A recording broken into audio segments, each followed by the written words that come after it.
Peut-on étudier l'homme comme un objet scientifique? Thèse. L'homme fait partie de la nature. Comme la nature, il peut être étudié scientifiquement. Antithèse. Doué de conscience et de liberté, l'homme possède une dimension qui échappe à la science. Thèse. L'homme est un objet de science. En effet, non seulement l'homme fait partie des êtres vivants dont s'occupe la biologie, mais il est aussi l'objet des sciences humaines, qui analysent ce qui est spécifiquement humain dans l'homme. Premier argument. La médecine propose une approche scientifique de l'homme. C'est parce que l'homme est un objet scientifique que la médecine est possible comme science et efficace comme pratique. La technique réparatrice du chirurgien s'appuie sur la conception d'un homme objectivé par la science. De la même manière que la psychanalyse, comme thérapeutique, fonde sur l'hypothèse de l'inconscient une pratique efficace. Freud.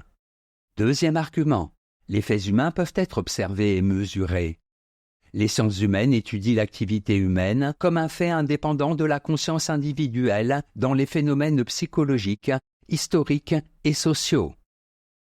Les sciences humaines sont possibles parce que les faits humains présentent un certain caractère d'objectivité. Les faits sont observables de l'extérieur, mesurables, et peuvent être soumis à l'expérimentation. Troisième argument. Les sciences humaines sont légitimes. Elles proposent des connaissances susceptibles de produire des généralités propres à favoriser une convergence des esprits. Le désaccord quant à l'importance d'un fait humain ne saurait empêcher les anthropologues de reconnaître son authenticité et d'en dégager sa signification objective. L'homme et son comportement sont des objets de science au même titre que n'importe quel phénomène. En bref, l'homme est un être vivant. Il peut donc être étudié comme n'importe quel être vivant. Les comportements humains présentent un certain caractère d'objectivité. Ils peuvent donc être étudiés par les sciences humaines. Antithèse. L'homme est l'objet de la philosophie. En effet, l'homme n'est pas que phénomène, et sa dimension spirituelle appartient au domaine philosophique. Sa liberté et sa conscience le rendent différent d'une chose. La science ne pourra jamais l'objectiver totalement. Premier argument. La science ne peut connaître l'essence du phénomène humain. La science peut progresser indéfiniment. Elle ne pourra jamais que connaître de mieux en mieux les phénomènes naturels, sans arriver à cerner le noumène, cet essentiel qui fait que l'homme est homme et qu'il est libre. L'essence de ce qui est humain échappe à la science. Deuxième argument. La connaissance n'est pas science de l'homme. Les actes de l'homme dépendent d'un facteur que la nature ignore, la liberté.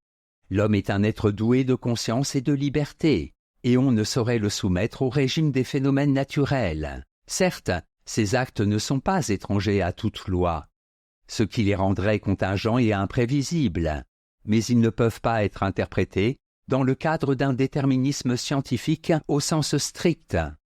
Les sciences humaines ne peuvent donc être que des approximations. Troisième argument. La signification des actions humaines dépasse la science. La raison des actions et des choix des hommes ne peut être expliquée par la science. C'est pourquoi Dilthey et Sartre, par exemple, ont opposé l'homme à la nature, en disant que si la nature peut être expliquée, l'homme, lui, doit être compris.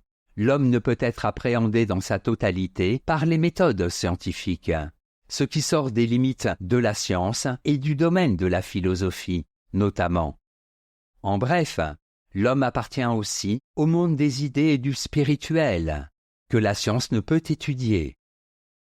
La liberté, fondement des actes de l'homme et du domaine de la philosophie. Synthèse. Faisant partie du monde sensible et empirique, l'homme est soumis aux lois de la nature et, étant déterminé par des contraintes extérieures, il peut être expliqué par la science. Mais, faisant aussi partie du monde intelligible, le monde des idées, qui l'oppose au monde sensible, il échappe à l'investigation scientifique. Comme c'est la liberté qui sert de principe aux actions humaines, le comportement obéit également à des motivations subjectives.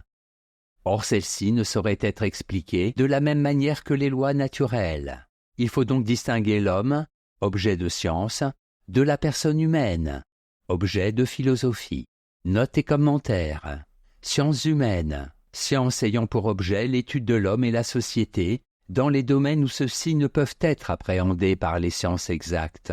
Les principales sciences humaines sont l'histoire, l'économie, la démographie, la sociologie, la psychologie, la psychanalyse, l'ethnologie, la linguistique. Noumène, chez Kant, réalité intelligible, opposée à la réalité sensible. Empirique, qui relève de l'expérience. Déterminisme scientifique, caractère des relations de cause à effet qui peuvent être expliquées par les lois scientifiques. Citation. La physiologie et l'analyse des idées et la morale ne sont que les trois branches d'une seule et même science qui peut s'appeler, à juste titre, la science de l'homme. Pierre-Jean-Georges Cabanis.